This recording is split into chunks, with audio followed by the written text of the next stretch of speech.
tomorrow is another day. 3, 2, 1, fire!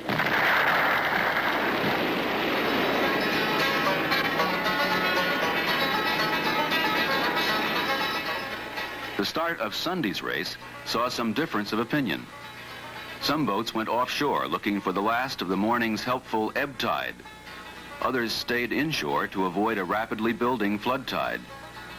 The wind was typically out of the west, blowing at 18 to 20 miles per hour. By the time the boats reached the mark, there was wind aplenty, 25 with gusts to 30. And the tide was now flooding at more than 4 miles an hour. The boats had to go inshore as they turned back into the wind.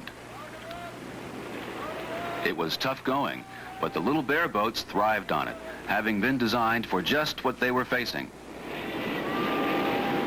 There are 65 boats now actively sailing. They were designed to handle the heavy weather of the bay and rigged accordingly and built accordingly. Very, very heavy construction for a 23-foot boat. In other words, a Bear displaces something like 4,400 pounds for 23 feet and has quite a large rig for its size, a large sail area for its size, and we don't have reef points. We just go gung-ho all the time.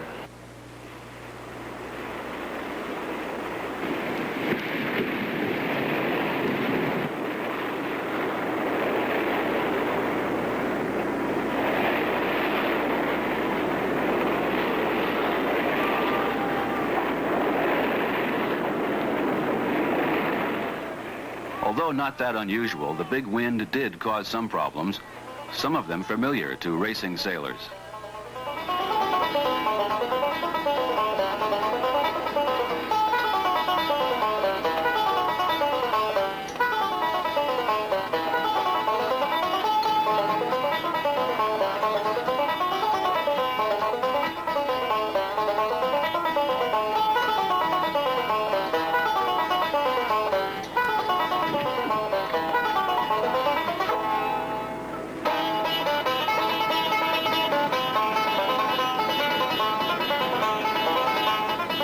The incoming tide at maximum velocity during the final leg of the race, the only way to fly was inshore all the way.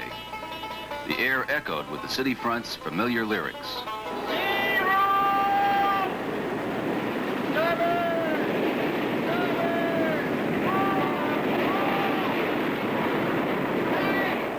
That's the way it goes on a city front flood tide race.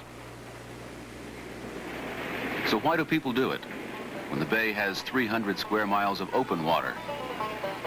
I really don't know. I guess it sounds crazy, but it's really wild. As far as I'm concerned, you can have the Olympic Circle. I'll take the city front anytime.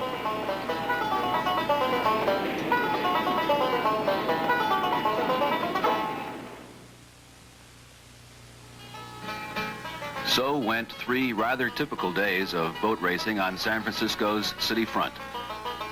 The winners? Does it matter? Anyone who gets through 3 days without equipment breakdown or damage is a winner. That achievement alone is rewarding. This year, nature was relatively cooperative.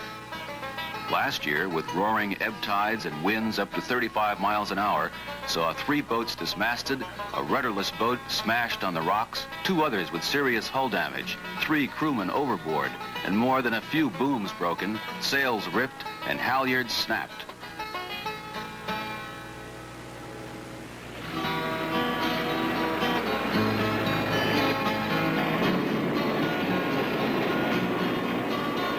For those who have experienced it, there is what might be called a mystique about racing sailboats on the city front.